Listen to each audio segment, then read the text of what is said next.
Imagine this for a moment. What if everything you've been searching for in life, whether it's love, success, peace of mind, or a sense of purpose, has also been searching for you? What if your deepest desires aren't random wishes but signals that the universe is already aligned to meet you halfway? Stay with me, because once you understand this idea, it can completely change how you look at life. So often, people believe they're chasing something far away, something that exists outside of their reach. But the truth is, the very fact that you desire something means it's already connected to you. If you're hungry, it's because food exists. If you feel thirsty, it's because water is already present. And in the same way, if you deeply crave love, purpose, or abundance, it's because it already exists and is searching for expression through you. This isn't just a mystical thought, it's both practical and spiritual at the same time. Let's think of it in very human terms. When you look at your goals, you may feel like you're chasing after them in a never-ending race. But if you pause and shift your perspective, you realize that your goals are also moving toward you. The idea that what you are seeking is seeking you isn't about waiting around, it's about alignment. Just like two magnets, you and your desires are drawn together the moment you recognize the connection. This truth was spoken by poets, philosophers, and spiritual teachers across centuries. Rumi, the great mystic poet, once said these very words. What you seek is seeking you. He was pointing toward a deep law of the universe, the law that desire is not a one-sided chase but a mutual attraction. You would not even have the desire in your heart if the possibility to fulfill it did not already exist. Think about electricity.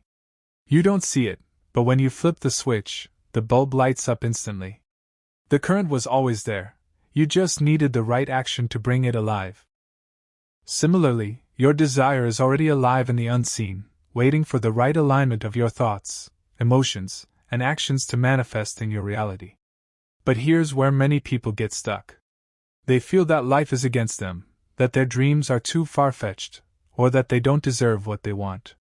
That's when they begin to overthink, to struggle, to chase in desperation. And yet, desperation only pushes things further away. If what you seek is already seeking you, then your real work is not to struggle harder, but to allow yourself to align with it, mentally, emotionally, and practically. Think of it like tuning a radio. The station you want is already broadcasting, but unless your dial matches the right frequency, you'll only hear noise. Your desire is that station. It's already out there, but you must adjust your inner frequency, your mindset, your emotions, your beliefs, to match it. Once you do, what seemed distant suddenly feels natural, almost inevitable. Let's take an example. Imagine someone who longs for love. They believe it's impossible because they've been rejected or hurt before. But the longing itself is proof that love exists and is seeking expression. The problem isn't that love doesn't exist. The problem is they're tuned to the wrong frequency, maybe of fear, mistrust, or insecurity. The moment they heal, shift their self-image, and begin to see themselves as lovable, they become aligned, and love begins to show up in their life. What they were seeking was indeed seeking them. It was just waiting for the alignment. This applies to success as well. If you dream of creating a business, writing a book, or achieving financial freedom, that desire didn't appear out of thin air. It appeared because the possibility already exists in the universe. Your dream is the echo of something already real, calling you toward it. Your job isn't to doubt or fight it, it's to prepare yourself for the meeting. Now here's an important point. Many people confuse seeking with chasing. Chasing is filled with stress, fear, and a feeling of lack. Seeking, however, is different. Seeking is guided, purposeful, and calm. Seeking says, I know what I want is out there, and I trust the process of meeting it. And the moment you shift from desperate chasing to confident seeking, life starts to flow differently. It's like planting a seed. When you put it in the soil, you don't dig it up every day to check if it's growing. You trust the process. You water it, you give it light, you take care of it. And one day it sprouts. What you were seeking, the tree, the fruit, the harvest, was already encoded in that seed. Your desire is the same, it's a seed. And what you're seeking already contains the potential to grow toward you. Another way to look at it is through the lens of energy. Science tells us that everything in the universe vibrates at certain frequencies.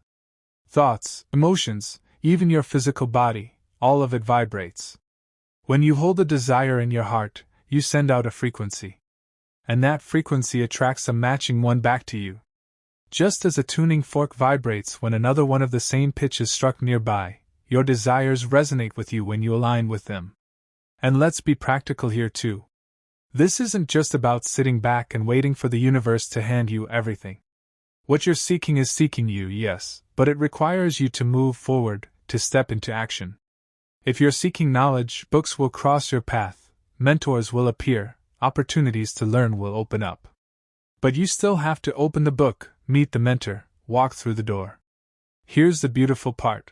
Once you start to move, the universe moves toward you even faster. The opportunities multiply, coincidences appear, doors open where you thought there were only walls. And you begin to realize that what you thought was impossible was always meant for you. It was seeking you just as much as you were seeking. The challenge is to trust. Trust that your desires are not random. Trust that if you feel pulled towards something, it's because life itself is guiding you there. Trust that what you are seeking is already moving in your direction, waiting for you to be ready. You might have noticed moments when something you wanted seemed to find you at the perfect time. Maybe you were searching for a job, and just when you were about to give up, a friend mentioned an opening that matched exactly what you were looking for. Or maybe you longed for guidance, and suddenly you stumbled upon a book, a video, or even a single conversation that gave you the clarity you needed. Was that just coincidence, or was it proof that what you were seeking was also seeking you? When you start to pay attention, you realize that life leaves little clues all the time. We often call them synchronicities or signs, but they're really confirmations that your desires are alive, aware, and responding to you. The reason many people miss these signs is because they're so focused on the lack of what they want, instead of noticing the ways it's already reaching toward them. Let me give you a simple exercise. Close your eyes for a moment and think about something you truly want.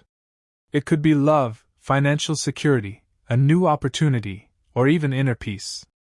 Now, instead of asking, "When will it come?" ask, "How is this already moving toward me right now?" That simple shift opens your awareness. Maybe you'll realize that a person you recently met could be a bridge to your goal. Maybe you'll see that an idea you've been ignoring is actually the doorway forward. By asking that question, you shift from doubt to recognition. You begin to notice the evidence that what you're seeking is indeed seeking you. Think of the caterpillar. When it feels the urge to cocoon itself, it doesn't know it will emerge as a butterfly. All it knows is that something inside is pulling it toward transformation. The desire for wings, for flight, already exists within it, even though it cannot see it yet. In the same way, the desires in your heart are not random, they're indicators of who you are becoming. What you seek is seeking you, because it is already part of your becoming. Another story to illustrate this. There was once a man who longed to be a teacher. But he doubted himself, thinking he wasn't good enough, wasn't educated enough, and didn't have the resources. Yet every time he went anywhere, people naturally asked him for advice. Friends came to him with their problems, children asked him questions, even strangers were drawn to him for guidance. What he was seeking, an opportunity to teach, was seeking him through the constant flow of people who needed his wisdom. The only thing missing was his recognition. The day he stopped doubting and stepped into his role, everything aligned. His dream wasn't something far away, it was already knocking on his door. This is why self-awareness matters so much. If you only look at what you lack, you miss the ways your desire is trying to meet you. But if you open your awareness, you'll see opportunities everywhere. And here's the truth, those opportunities were always there. What changed wasn't life itself, but your ability to see how what you're seeking is seeking you. Now let's talk about patience. Many people get frustrated when their desires don't appear immediately. But think about planting fruit trees. You don't expect a mango tree to bear fruit the next morning after planting it. You understand it needs time to grow roots, to receive sunlight, to strengthen before it can carry fruit. Similarly, your desires need time to take root in your reality. The delay is not denial, it's preparation. What you seek is seeking you, but it's also preparing the right moment, the right circumstances, and the right version of you to receive it fully. Here's something powerful. Imagine if all your desires came instantly, without preparation. You might not even be ready to handle them. Think of someone winning the lottery overnight without learning how to manage money. They often lose it all. Or someone rushing into a relationship before healing themselves. They often repeat old patterns. But when you trust that your desire is seeking you, you also trust the timing. You understand that every step you take, every lesson you learn, is part of preparing you to meet what is already on its way. And this brings us to gratitude. Gratitude is one of the fastest ways to align with what you're seeking. When you appreciate what you already have, you tune yourself to abundance instead of lack. And abundance naturally attracts more abundance. It's like smiling at someone, they almost always smile back. Gratitude is the energetic smile that invites your desires to move closer. Now let's get practical again. How can you live with the awareness that what you are seeking is seeking you? Start with these steps. First, clarify your desire. Be honest with yourself about what you truly want. Vague wishes don't have much power, but clear intentions act like a signal the universe can respond to. Second, align your beliefs. Ask yourself, do I believe I am worthy of this? Do I believe it's possible for me? If the answer is no, work on shifting those beliefs, because they are like barriers that block what's already coming toward you. Third, take inspired action. Don't just sit back and wait. Move in the direction of your desire. If you want love, put yourself in spaces where connection is possible. If you want financial freedom, learn, experiment, and take steps toward it. Action is your way of meeting your desire halfway. And fourth, practice trust. Trust that the process is working, even when you can't see the full picture yet. Just as you trust the seed will sprout, trust that your desire is alive and moving toward you. When you begin to live this way, something magical happens. You no longer see yourself as powerless. You see yourself as a co-creator, someone in a relationship with life itself. Your desires are not burdens, they are invitations. They are life's way of calling you into expansion. And here's the final thought I want you to carry. The reason you're drawn to a specific desire is because that desire is drawn to you. You are not chasing something foreign. You are reuniting with something that already belongs to your path. What you are seeking is seeking you. So, instead of worrying, instead of doubting, walk forward with confidence. Open your eyes to the signs, align your heart with trust, and know that your desire is not running from you. It is running toward you.